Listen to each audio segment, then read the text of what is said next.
hermanos, vamos con la autoridad de la palabra de Dios, la exposición de la palabra que nosotros estamos llevando a cabo cada miércoles. Cada miércoles estamos compartiendo estos temas acerca de eclesiología, doctrina de la iglesia. Y comenzamos a mirar un primer punto y estábamos hablando acerca de cómo, en una introducción general, cómo Dios no tiene dos pueblos, ya que la Biblia siempre habla el pueblo de Dios. Hay un solo pueblo de Dios, tanto en el Antiguo Testamento como en el Nuevo Testamento.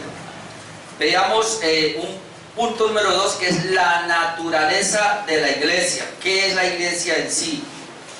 Y hace 8 días veíamos distintivos de una iglesia verdadera. Teníamos que definir primero esa parte, esos distintivos de una iglesia verdadera, para poder entrar a ver el tema que vamos a tratar ahora, que son las marcas de una iglesia pura o saludable. Las marcas de una iglesia pura o saludable sería el cuarto tema, aunque hoy estamos mirando el mensaje número 6. Distintivos de una iglesia verdadera. Esto lo tomamos porque en la historia de la iglesia son los distintivos que hacen a una iglesia correcta. Hay muchas iglesias falsas por ahí.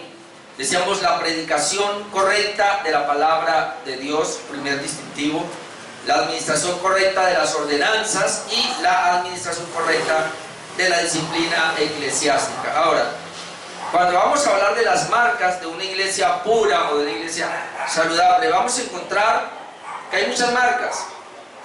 Hay una lista de 12 marcas, hay una lista de 10 marcas, o conocemos el libro del pastor de las 9 marcas, Marber, 9 marcas de una iglesia saludable o de una iglesia pura. Usted lo puede, inclusive lo puede descargar, es un libro bien interesante.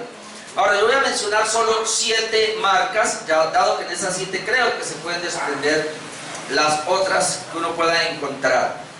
Con la ayuda de Dios hoy vamos a hablar de las primeras 4 marcas, es decir, de alguna manera voy a ser repetitivo en lo que tiene que ver con lo que veíamos de unos distintivos de una iglesia verdadera, ya que también se pueden tomar como marcas. Ahora, estas marcas que vamos a ver ahora es lo que va a hacer a una iglesia que es verdadera, la va a hacer más pura. Es muy importante esto y que lo entendamos. Lo primero que tenemos que definir es si la iglesia donde nosotros nos congregamos es una iglesia verdadera.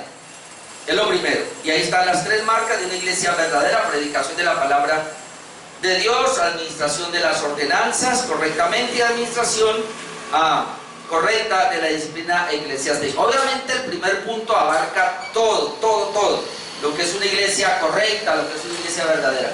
Pero ahora, ya definiendo una iglesia verdadera, nos vamos a encontrar que no todas las iglesias verdaderas, hermanos, son igualmente puras. Es decir, hay unas más puras que otras. Entonces, ¿cómo nosotros vamos a definir que una iglesia es más pura y otra es menos pura? Eso es lo que vamos a tratar de ver en estas 9 marcas, o en este caso 7 marcas que nosotros vamos a estar mirando. Bueno, ¿qué hace a una iglesia pura? Sería la primera pregunta que podríamos hacernos nosotros, ya que en la Biblia encontramos, hermanos, que hay iglesias más puras, tanto doctrinalmente como moralmente.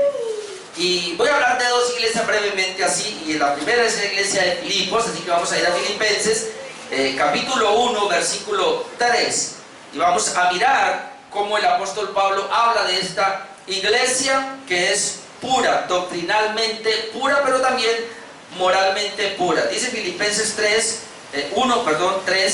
doy gracias a mi Dios siempre que me acuerdo de vosotros, siempre en todas mis oraciones rogando con gozo por todos vosotros, por vuestra comunión en el Evangelio desde el primer día hasta ahora. ¿Qué tiene esta iglesia de Filipos? Había conocido el Evangelio, tenían una comunión ahora en ese Evangelio, pero dice desde el primer día hasta ahora, es decir, una iglesia que se ha mantenido ahí. Luego dice, estando persuadido de esto, que el que comenzó en vosotros La buena obra la perfeccionará hasta el día de Jesucristo. Pablo sabía que el Señor estaba perfeccionando en ellos la obra. Es decir, a eso se llama entonces una iglesia que va purificándose, que va alcanzando cada día más, es más saludable o más pura. Dice el verso 7, como me es justo sentir esto de vosotros, por cuanto os tengo en el corazón y en mis prisiones, y en la defensa y confirmación del Evangelio. Luego dice, todos vosotros sois participantes conmigo de la gracia. ¿Vio? Todos los de Filipos comenzaron a participar de la gracia de Dios y ahí estaban todavía en ella. Luego dice Pablo, porque Dios me es testigo de cómo os amo a todos vosotros con el entrañable amor de Jesucristo. Y esto pido en oración, que vuestro amor abunde aún más y más en ciencia y en todo conocimiento. Esta iglesia tiene amor, esta iglesia tiene ciencia, pero Pablo ora para que ese conocimiento y ese amor crezca, para que aprobéis lo mejor, a fin de que seáis sinceros e irreprensibles para el día de Jesucristo, llenos de fruto de justicia, que son por medio de Jesucristo, para la gloria y alabanza de Dios. Entonces uno puede ver aquí, Pablo describe esta iglesia de Filipos. Más adelante usted lo puede ver también en el capítulo 4, donde Pablo elogia esta iglesia, porque además era una iglesia muy dadora, era una iglesia que le había ayudado a Pablo a hacer la misión. Es decir, usted encuentra a la iglesia de Filipos un reproche del apóstol Pablo. Está hablando de que es una iglesia saludable.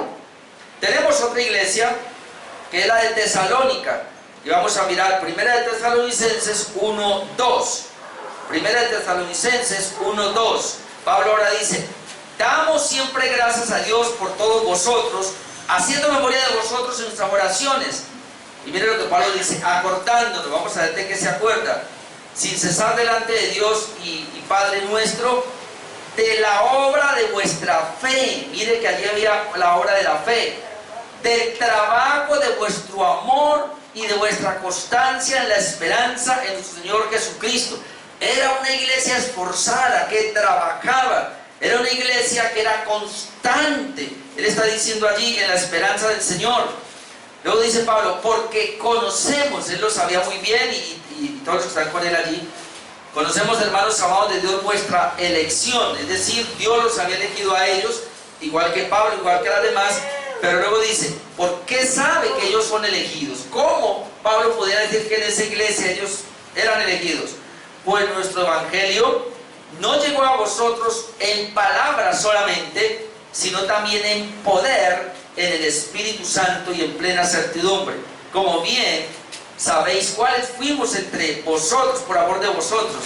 Y miren lo que dice Pablo, y vosotros vinisteis a ser imitadores de nosotros y del Señor, recibiendo la palabra en medio de gran tribulación, con gozo del Espíritu Santo, de tal manera que habéis sido ejemplo a todos los de Macedonia y de Acaya que han creído. Esta iglesia de Tesalónica era tremenda. Está diciendo el apóstol Pablo que eran ejemplo a las demás iglesias, habían recibido el Evangelio, una tremenda tribulación que tenían, pero aún así recibieron el Evangelio con mucha alegría, con mucho gozo. Versículo 8, porque partiendo de vosotros, y este es otro atributo que le da Pablo, ha sido divulgado la palabra del Señor, no solo en Macedonia y Acaya, sino también en todo lugar vuestra fe en Dios se ha extendido, de modo que nosotros no tenemos necesidad de hablar nada, porque ellos mismos cuentan de nosotros la manera en que lo recibisteis y cómo os convertisteis de los ídolos a Dios para servir al Dios vivo y verdadero.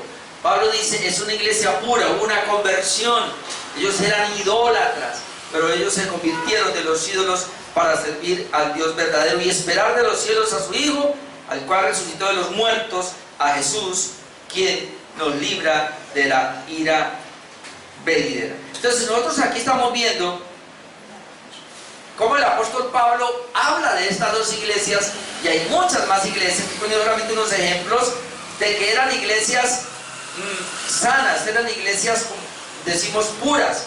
Pero también Pablo tiene que hablar de iglesias que son iglesias verdaderas, pero que no son tan puras ahora. Y eso es lo que vamos a tratar de ver. Es decir, doctrinalmente no eran tan puras y moralmente no eran tan puras, pero eran iglesias. Eso es lo que tenemos que mirar. Y la primera, obviamente, usted la conoce, Gálatas, Galacia, las iglesias que están en ese sector de Galacia, y parece que eran 4 iglesias, pero él le habla a esas iglesias, parece que todas tenían ese problema. Dice aquí en Gálatas 1:6, estoy maravillado de que tan pronto os hayáis alejado del que os llamó por la gracia de Cristo para seguir un evangelio diferente. Pablo se aterra y dice, me estoy asombrado, estoy maravillado. Es decir, Pablo llevó el evangelio allá, pero ellos pronto se fueron tras un evangelio diferente. Ahora él dice, no que haya otro, no que haya otro evangelio, sino que hay algunos que os perturban y quieren pervertir el evangelio de Cristo. ¿Sabe que esto siempre ha sido así? No. Gente que quiere pervertir el evangelio. Cuando hay personas que han recibido la gracia de Dios, bien, van a llegar otros a decir, eso no es verdad, y tratan de sacarlos. Y hay gente que cae en esta trampa y se dejan desviar, se dejan llevar. Entonces dice en versículo 8, mas si aún nosotros o un ángel del cielo os anunciare otro evangelio diferente del que os hemos anunciado, sea anatema. Como antes hemos dicho, también ahora lo repito, si alguno os predica diferente evangelio del cual habéis recibido, sea anatema. Pues busco ahora el favor de los hombres o el de Dios, o trato de agradar a los hombres, pues si todavía agradara a los hombres, no sería siervo de Cristo. Entonces Pablo se encuentra aquí con este problema y tiene que tratar casi toda la carta de los Gálatas con este problema. Se habían desviado del evangelio verdadero, el evangelio de la gracia, y habían cogido un evangelio de obras, un evangelio de ley. Ellos creían, se dejaron permear, no, la fe no es suficiente, Cristo sí es importante, pero no es suficiente, hay que ponerle obras, hay que ponerle las obras de la ley. Pablo tiene que entrar precisamente a mirar esa parte. Entonces es una iglesia que doctrinalmente estaba siendo permeada, por lo tanto uno puede ver que no es tan pura. Hermanos, son iglesias verdaderas, ya dijimos, son iglesias verdaderas, pero no son iglesias doctrinalmente puras. Y si no son doctrinalmente puras, obviamente moralmente pues tampoco van a ser tan puras. Y la iglesia, no sé, de todo, doctrinalmente y moralmente no tan pura, pues Corinto. Y vamos a mirar algunos versos en Corinto. Vamos a comenzar con primera a los Corintios capítulo 1, versículo 10. Primera Corintios 1, versículo 10. Mira lo que dice el apóstol Pablo. Os ruego pues, hermanos, por el nombre de nuestro Señor Jesucristo, que habléis todos una misma cosa. No hablaban todos lo mismo. En una iglesia verdadera, pero es una iglesia que no es tan pura, no hablan todos lo mismo. Y que no haya entre vosotros divisiones. En esa iglesia habían divisiones, sino que estáis perfectamente unidos en una misma mente y en el mismo parecer. No hay unidad de pensamiento. Luego dice, porque he sido informado acerca de vosotros, hermanos míos, por lo de Cloé, que hay entre vosotros contiendas. Quiero decir que cada uno de vosotros dice, yo soy de Pablo, yo de Apolo, yo de Cefas, yo de Cristo. ¿Acaso está dividido Cristo? ¿Fue crucificado Pablo por vosotros o fuiste bautizado en el nombre de Pablo? Y saltemos a capítulo 3, versículo 1. De manera que yo, hermanos, no pude hablaros como a espirituales, sino como a carnales, como a niños en Cristo. Aquí habla de, no son espirituales, son carnales, es decir, son parecidos al mundo, son como niños en Cristo. Ellos ya debieran tener una madurez, pero todavía están como bebés, es lo que le está diciendo. Os dio a beber leche y no vianda porque aún no erais capaces, ni sois capaces todavía. ¿Cuál es la razón? Porque aún sois carnales, pues habiendo entre vosotros celos, contiendas y disensiones, no sois carnales y andáis como hombres. ¿Ven? Es decir, quieren ser de la iglesia, pero tiene una carnalidad, tiene un infantilismo espiritual. ¿Y cuál es el infantilismo acá? Porque diciendo el uno, yo ciertamente soy de Pablo, y el otro, yo soy de Apolos, ¿no sois carnales? Hermano, este es el punto acá, y es cuando las personas dentro de una iglesia, y como hablamos de pluralidad de pastores, comienzan a decir, a mí me gusta cómo predica ese pastor, el otro no. A mí me gusta este pastor, el otro no. No, hermanos, eso no puede haber. Cuando hay una pluralidad de pastores, tenemos que mirarlos a todos como instrumentos de Dios. Cada uno tiene su forma, obviamente. Y de pronto sí, los gustos, no hay disgustos, dicen por ahí. Pero hermanos, todos hay que mirarlos como hombres de Dios, en los cuales Dios da la palabra a través de ellos. Y no tenemos que decir, yo me quedo con eso, yo me quedo con otro, porque ahí es donde se puede presentar o se presta para las famosas divisiones. Ahora, ¿qué más había en Corinto? Capítulo 5, versículo 1 y 2. Dice: de cierto se oye que hay entre vosotros fornicación, y tal fornicación, cual ni aún se nombra entre los gentiles, tanto que algunos tienen la mujer de su padre, y vosotros estáis envanecidos. ¿No debierais más bien haberlo lamentado para que fuese quitado de en medio de vosotros el que cometió tal acción? Entonces vemos, además de que había un problema de división, ahora hay un problema de inmoralidad. Una iglesia que no es sana, que no es saludable, comienza a darse cuenta porque se permite dentro de ella estas manifestaciones inmorales. Ah, pero es que el fulano de tal y da dinero a la iglesia. No, pero es que el fulano de tal y es líder. No, es que es el pastor y no se le puede decir. No, hermano, no se puede. Eso no se puede llevar. Porque entonces la iglesia va a permearse. Bien interesante, pero eso pasa. Cuando los líderes son inmorales, la iglesia entra en eso mismo. Entonces hay que tener mucho cuidado en esa parte. Había algo más, y eso que no hablo de los dones, pero por lo menos miremos otro aspecto. Capítulo 6, versículo 1. Mire otro problema que había: ¿osa alguno de vosotros, cuando tiene algo contra otro, ir a juicio delante de los injustos y no delante de los santos? Los problemas no los arreglaban entre ellos, sino que los arreglaban con jueces. Versículos 5 y 6 del capítulo 6 dice: para avergonzaros lo digo, porque sí, no hay entre vosotros sabio o una persona que pueda dirigirles, ni uno que pueda juzgar entre sus hermanos, sino que el hermano con el hermano pleitea en juicio, y esto ante los incrédulos. Entonces uno puede ver, hermano, no tenía ni siquiera madurez para resolver sus conflictos internos, sino que tenían que ir a buscar a los jueces y se acusaban los unos a los otros con los jueces. Yo hablé de todo eso cuando hablamos de la primera carta a los Corintios. Entonces, ¿qué podemos definir aquí? Que la pureza de la iglesia, hermanos, es como el grado en que está libre de una doctrina y una conducta erradas. Eso sería. Una iglesia pura es que cada vez está más libre de una doctrina y de una conducta errada. Pero entonces, además de eso, ella se va conformando a la voluntad revelada de Dios en su palabra en cuanto a la iglesia.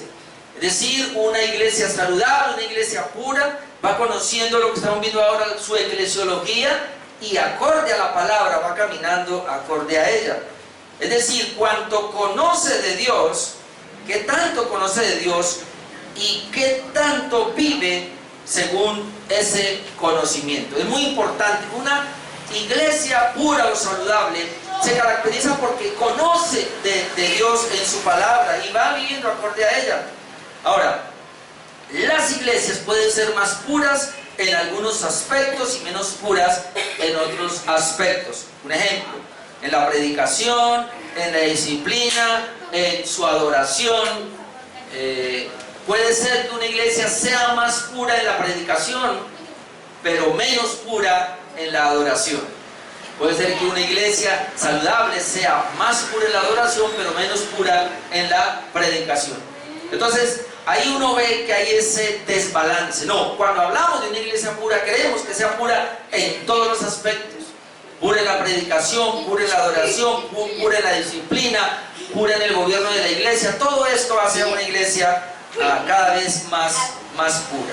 Ahora, la pureza de la iglesia debe ser en todos los aspectos, que es lo que vamos a comenzar a hablar. Porque en Efesios 5, 27 nos dice el Señor: a fin de presentársela a sí mismo una iglesia gloriosa, que no tuviese mancha ni arruga ni cosa semejante, sino que fuese santa y sin mancha. ¿Cómo es que espera el Señor a su iglesia? Santa, sin mancha, es decir, pura.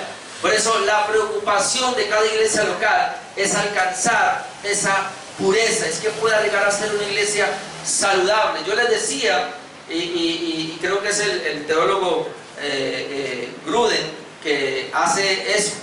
Él pone hace una tablita y él dice, bueno, de 0 a 5.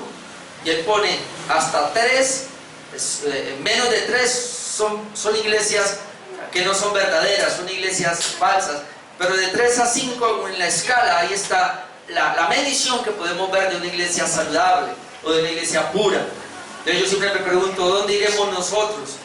Porque la idea es que cada vez la iglesia sea más pura. Y va a ser más pura, obviamente, en lo que vamos a comenzar a ver nosotros ahora, que sería lo que se conoce como las marcas de una iglesia saludable o las marcas de una iglesia pura. Al ir mirando esto, nos vamos a dar cuenta hasta dónde nosotros somos puros.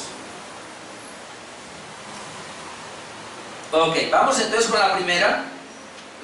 Las dos que siguen se las menciono nomás, dado que ya hablamos un poco de eso.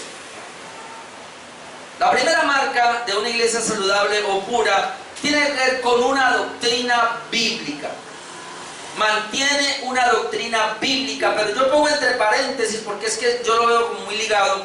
Eso quiere decir que tiene una predicación expositiva de la palabra de Dios. Tiene una predicación expositiva de la palabra de Dios. Sería lo primero, una doctrina bíblica, pero esa doctrina bíblica que tiene, al exponerla, la expone expositivamente. Ese es el punto y es lo que vamos a tratar.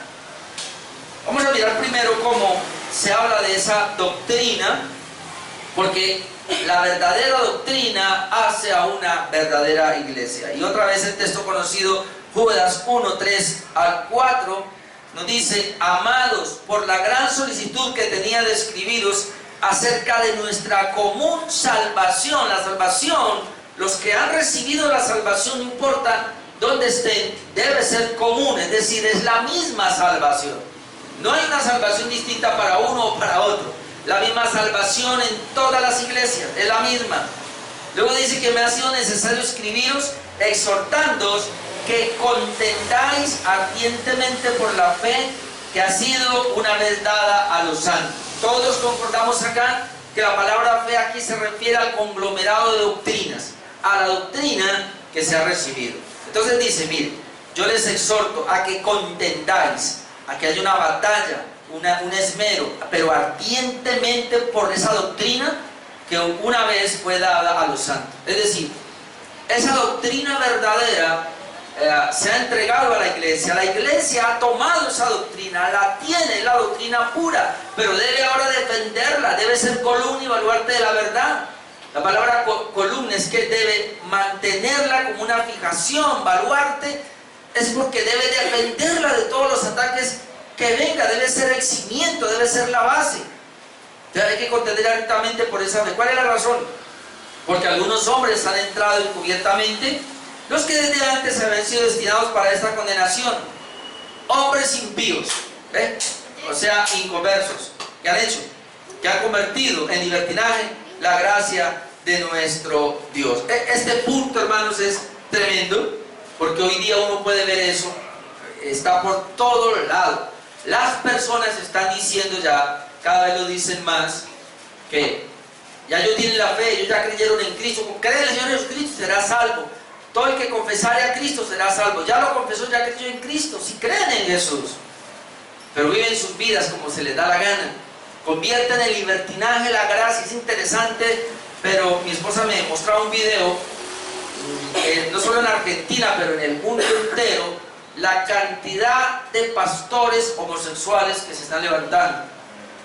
Y ellos están convencidos, dicen que ellos aman a Cristo, que Cristo los ha salvado y todo, pero son homosexuales. Y se casan entre ellos y no hay ningún problema. Es decir, han convertido la gracia en algo libertino.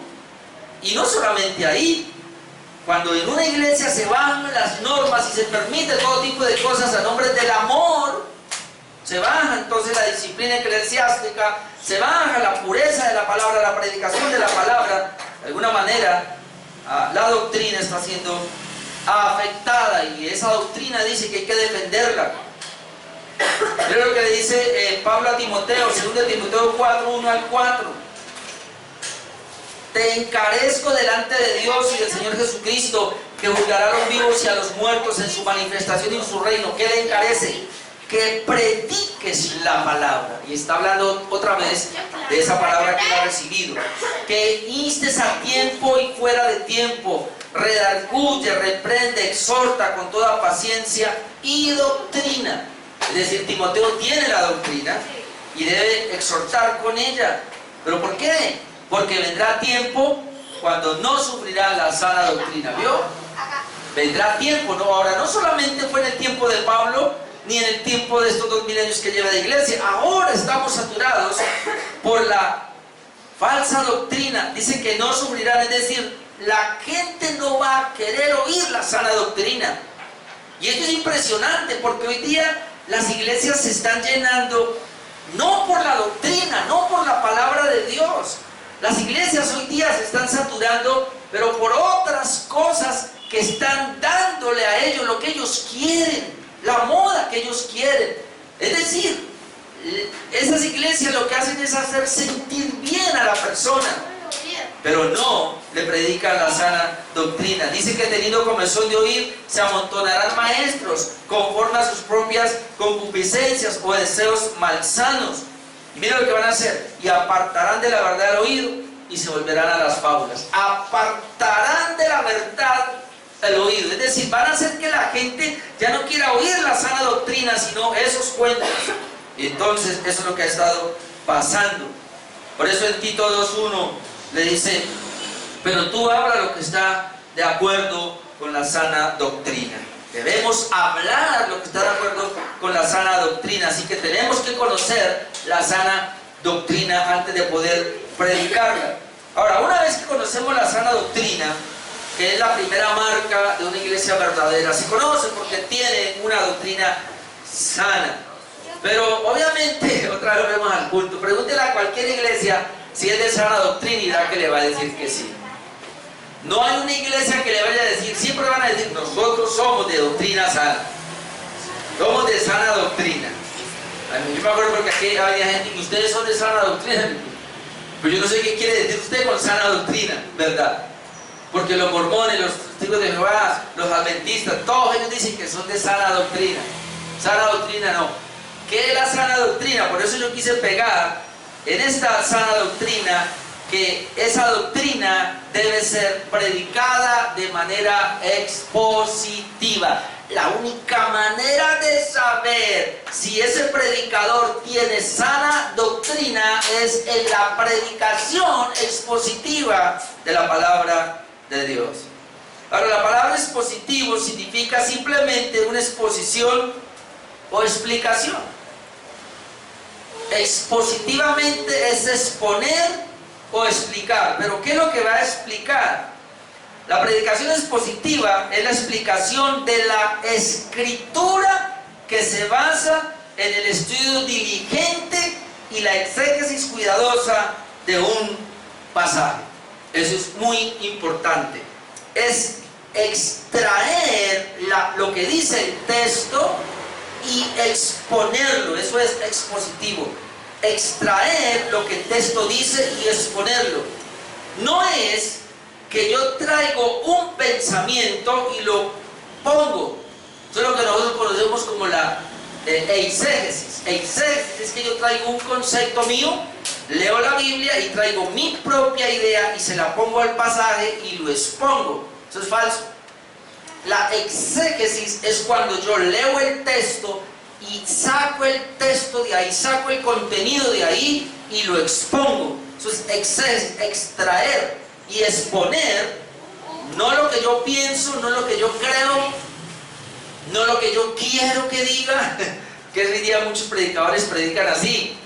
Ellos leen el pasaje, pero ellos dicen lo que ellos quieren que diga el pasaje. Con el pasaje no dice eso. Entonces, exponer es extraer lo que dice el texto, pero en su contexto general.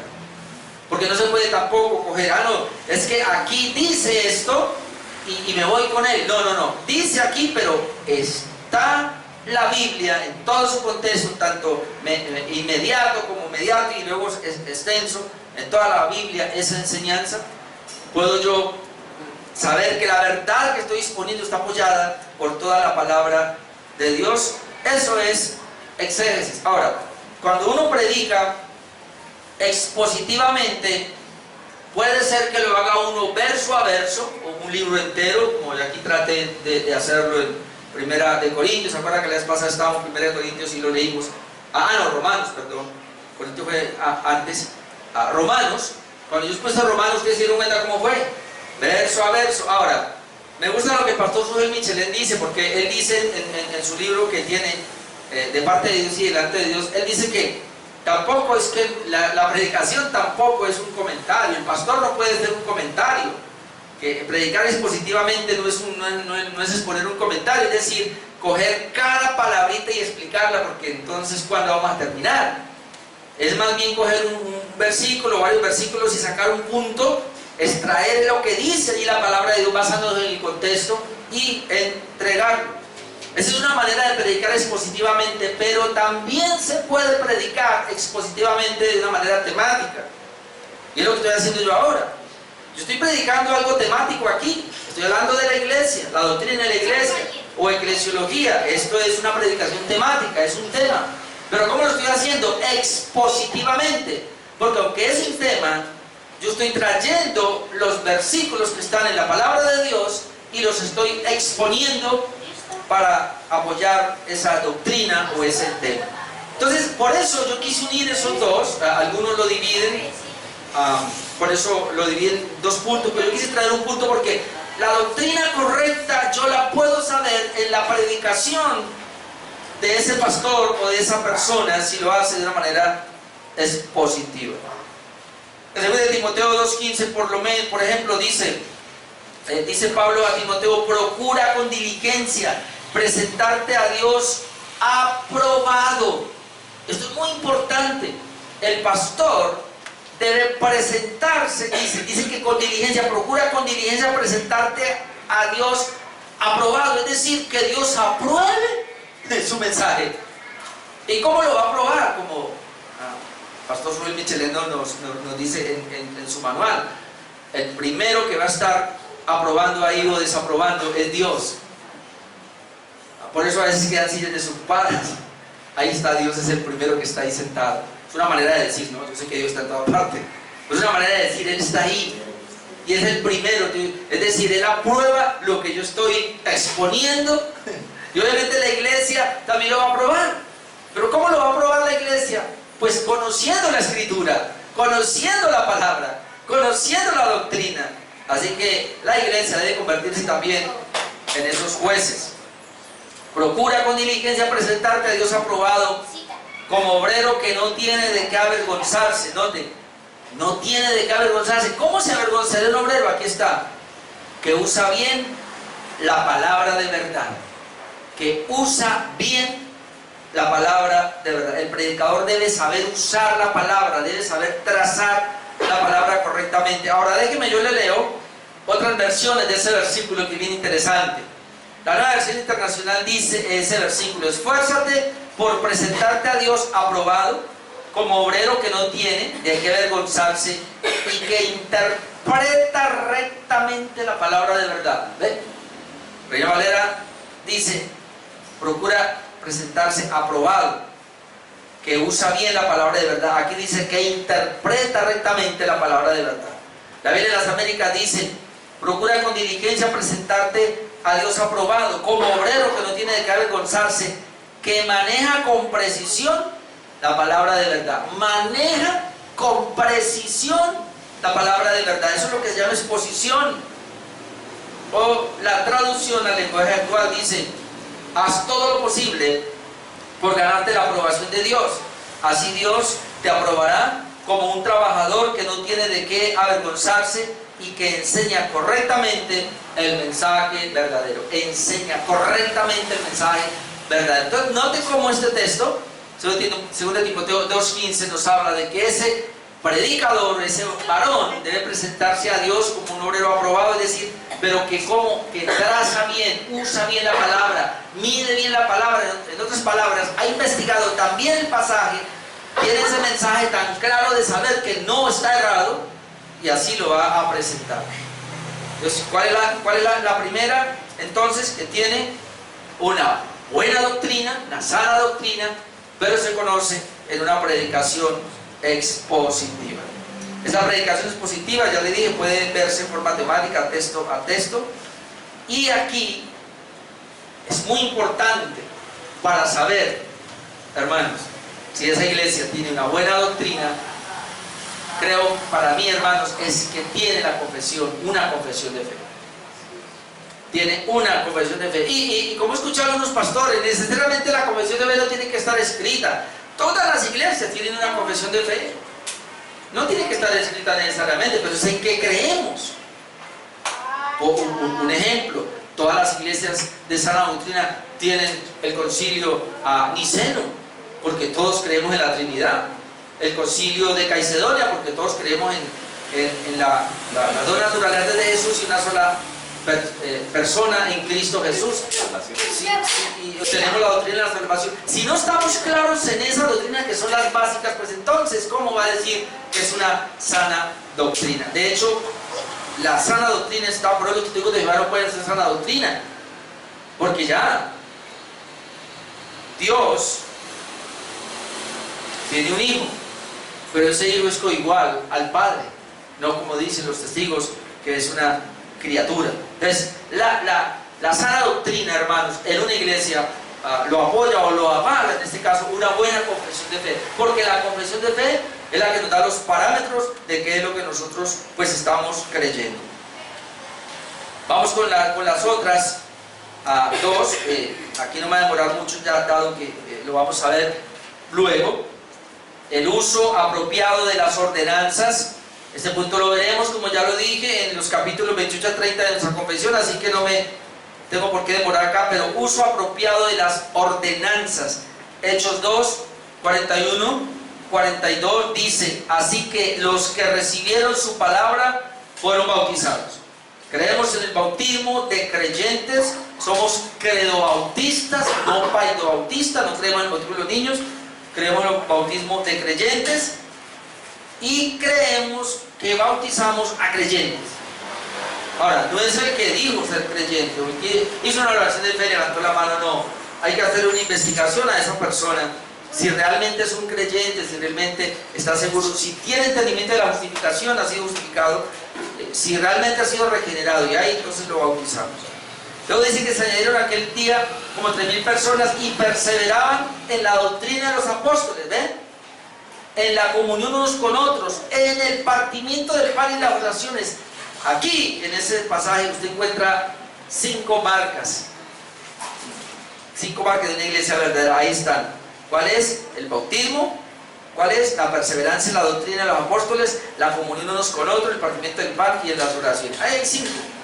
Por eso ese pasaje es muy bueno para que miremos una iglesia verdadera y que es pura, más pura, va manejando estos puntos. Pero por lo menos quería enfatizar que administramos correctamente el bautismo y la cena del Señor.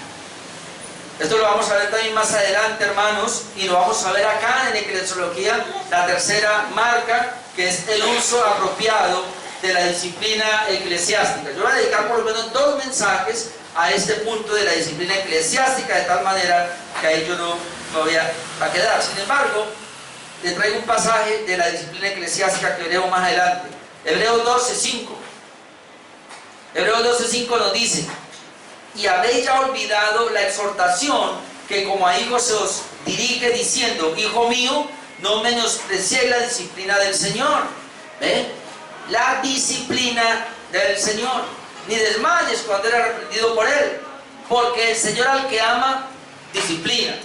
El Señor al que ama, disciplina y azota al que recibe por hijo. Y es obvia la disciplina porque nosotros somos rudos todavía.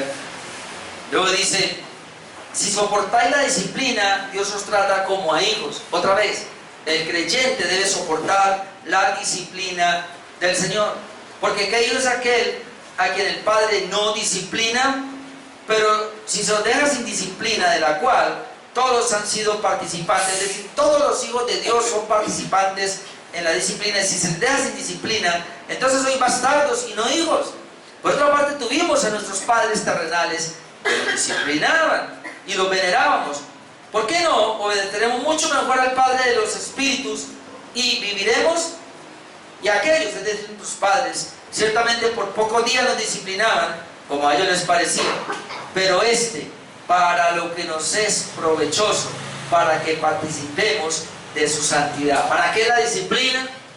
Para provecho de nosotros mismos, para participar de la santidad de aquí. Tengo que decirle que hay dos clases de disciplina, una que es preventiva y una que es correctiva. La preventiva se da en todos los cultos, cada mensaje es preventivo.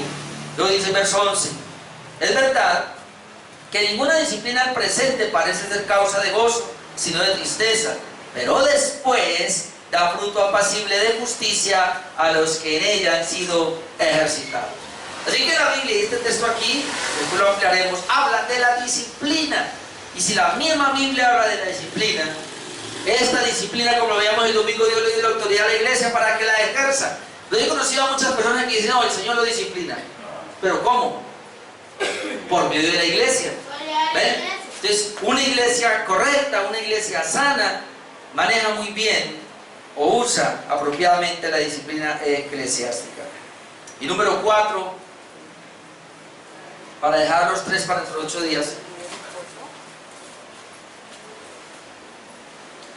el testimonio interno y externo.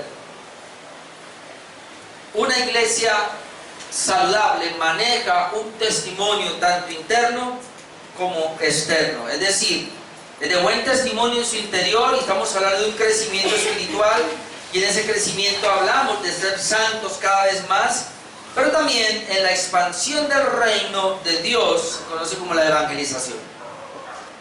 Estas dos cosas tenemos que tenerlas. Si bien es cierto, Dios nos llamó a crecer espiritualmente, también nos llamó a predicar el evangelio, a extender el reino de Dios. Y cuando hablamos de una iglesia, hermanos, otra vez, esto por lo menos lo corregimos nosotros acá, y tal vez por haberlo de esa manera muchos no han entendido, no sé, pero las iglesias casi siempre han hecho programas de evangelismo en este caso, y siempre son unos cuantos que van a evangelizar. Por lo general aquellos que tienen un llamado lo hacen, pero el asunto es que el evangelismo no es un programa. El evangelismo se tiene que convertir en un estilo de vida, donde cada creyente debe ser un evangelista, es decir, debe ir a todo lugar llevando la palabra de Dios. Mira lo que dice Mateo 28, 16 al 20. Pero los 11 discípulos se fueron a Galilea, al monte donde Jesús les había ordenado, y cuando le vieron le adoraron, pero algunos dudaban. A pesar de la debilidad todavía de ellos, de la duda y de adoración, pero de duda, aún así el Señor les entrega la comisión, porque dice que Jesús se acercó y les habló diciendo: toda potestad me es dada en el cielo y en la tierra, por tanto id y haced discípulos a todas las naciones. Es la evangelización, ir a todo lugar y hacer discípulos. ¿Cómo? Bautizándoles en nombre del Padre, del Hijo y del Espíritu Santo. Ahora viene el crecimiento espiritual, enseñándoles que guarden todas las cosas que os he mandado, y aquí yo estoy con vosotros todos los días hasta el fin del mundo. Enseñándoles que guarden. Eso sería el crecimiento interno.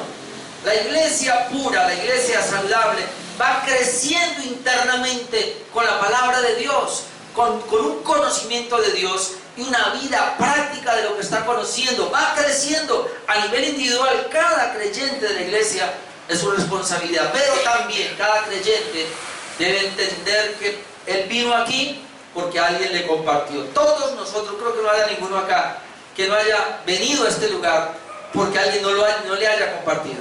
Todos, de alguna manera, alguien en algún momento dado, sea de niño, sea ya alguien nos compartió. Y por eso comenzamos a ir a una iglesia. Así no haya sido tan pura esa iglesia, pero Dios nos fue llevando hasta que nos trajo aquí.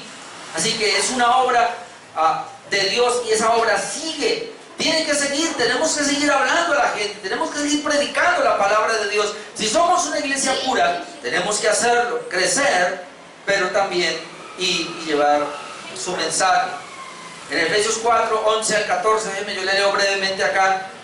Habla de ese crecimiento. Dice que el Señor constituyó a unos apóstoles, a otros profetas, a otros evangelistas, a otros pastores y maestros. Ese es el énfasis, pastor y maestro, a fin de perfeccionar a los santos para la obra del ministerio, para la edificación del cuerpo de Cristo. Note acá, perfeccionar a los santos. Nunca me preguntó, pero ¿cómo si ya son santos? ¿Qué perfección necesitan? Claro, somos santos en la justificación, porque el Señor nos quitó el pecado. Pero mientras estemos aquí, hermanos, en la vida práctica, seguimos cometiendo pecado. Por eso dice, perfeccionar a los santos. ¿Pero para qué? Para que haga la obra del ministerio sería. ¿Para qué? Para la edificación del cuerpo de Cristo. Es decir, el cuerpo de Cristo tiene que seguir siendo edificado hasta que todos lleguemos a la unidad de la fe y del conocimiento del Hijo de Dios. Por eso le digo que no hay pare. Siempre vamos a estar creciendo, siempre vamos a estar avanzando en esa unidad de la fe y del conocimiento del Hijo de Dios, a un varón perfecto a la medida de la estatura de la plenitud de Cristo. Alguien se preguntaba, ¿y cuál es mi estatura? ¿Dónde voy yo? Porque la medida no es el pastor, porque la medida no es un hermano en la iglesia, la medida siempre es Cristo, a la estatura. Así que una iglesia sana y saludable se mide cómo está su estatura con relación al Maestro, con relación a Jesús, al Salvador, a nuestro Señor. Esa es la clave. Entonces, como crecemos numéricamente, también debemos crecer, hermanos, en la evangelización. Por eso, ese es el cuarto punto. Algunos lo toman como testimonio solamente, crecimiento espiritual, otros lo toman como evangelismo, otros lo toman como oración. Bueno, no importa. Pero aquí yo estoy tratando de unir mis 7 puntos ahí.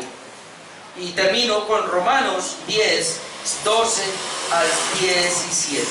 Esto es bien interesante porque aquí está todo, hermanos, como que está resumido lo que acabo de decir. Dice, porque no hay diferencia, Romanos 10, 12, porque no hay diferencia entre judío y griego, pues el mismo que es Señor de todos, es rico para con todos los que le invocan. Dice que el Señor es rico para con todos los que le invocan. Listo, nosotros aquí invocamos al Señor, gloria a Dios. Pero dice, porque todo aquel que invocare el nombre del Señor será salvo. Y ese es el punto. Todo el que invoque el nombre del Señor será salvo. Tú y yo lo invocamos, por eso somos salvos. Pero el punto está que, ¿cómo es que yo lo invoqué? Versículo 14, ¿cómo pues invocarán aquel en el cual no han creído? Deben creer. Pero ¿cómo creerán en aquel de quien no han oído? Deben oír. ¿Y cómo irán sin haber quien les predique? Debe haber un predicador. ¿Y cómo predicarán si no fueren enviados? Deben ser enviados, en este caso, por la iglesia. Como está escrito, cuán hermosos son los pies de los que anuncian la paz, de los que anuncian buenas nuevas. ¿Se imagina? Los pies son hermosos de los que llevan la paz, de los que anuncian la buena nueva. ¿Por qué? Porque la buena nueva de salvación, al llevarla a una persona, puede llevar a esa persona a que invoque el nombre del Señor y termine siendo salva. Para eso es la evangelización. Por eso dice que hermosos son los pies de ese o de esa mujer que lleva la buena nueva, porque es una buena nueva de salvación. Y ahí se cumple entonces de que esa persona necesita oír el evangelio, oír la fe, para poder creer con su corazón y para poder invocar con su boca, y así recibe la salvación, termina siendo salva. Pero requiere, ¿cómo va a oír si no hay quien predique? Se necesita de un predicador, de una predicadora. Tanto hombres como mujeres somos llamados a predicar la palabra personalmente. Así que, hermanos, no esperemos un programa de evangelismo en la iglesia, sino que cada uno de nosotros ya, y no esperemos, hermanos, llegar a tener un grado. No, las verdades básicas que conocemos, llevémosla. Comencemos, hermano. Usted conoce ya conoce la palabra. ¿Cómo fue usted regenerado? ¿O acaso no sabe? Yo fui salvo. ¿Cómo fui salvo? Bueno, pues hable de cómo fue salvo a esa otra persona. Mas no todos obedecieron al evangelio, pues si se dice quién ha creído nuestro anuncio, no importa, que no obedezcan todos. Pero así que la fe es por el oír por la palabra de Dios. Entonces, mientras más una iglesia conoce la palabra de Dios, debería de ser mejor evangelizadora, porque va a evangelizar mucho mejor, porque tiene un mejor conocimiento de la palabra. Estos días que iba con mi esposa por ahí, ella me decía, porque uno se encuentra a toda hora los testigos de Jehová, Y eso nos lleva a una ventaja a nosotros. ¿Por qué no podemos decir allí? ¿Por qué no podemos ser como ellos? Ellos tienen, yo les decía, lamentablemente es así. Ellos tienen una mentira y la difunden. Nosotros tenemos la verdad y la guardamos. No debiera ser así, hermano. Debiéramos convertirnos en predicadores de la bendita palabra de Dios. Concluimos entonces. Las marcas de una iglesia pura o saludable, yo voy a hablar de 7. Primero, una doctrina bíblica que la conocemos en la predicación expositiva de la palabra de Dios. Uso apropiado de las ordenanzas, bautismo, la comunión, el uso apropiado de la disciplina eclesiástica, el testimonio interno y externo, para dentro de 8 días la unidad de la iglesia, la membresía de la iglesia, el gobierno de la iglesia. De esa manera podemos ver por lo menos 7 marcas de una iglesia saludable o de una iglesia sana. Dejemos ahí, hermano, vamos a orar.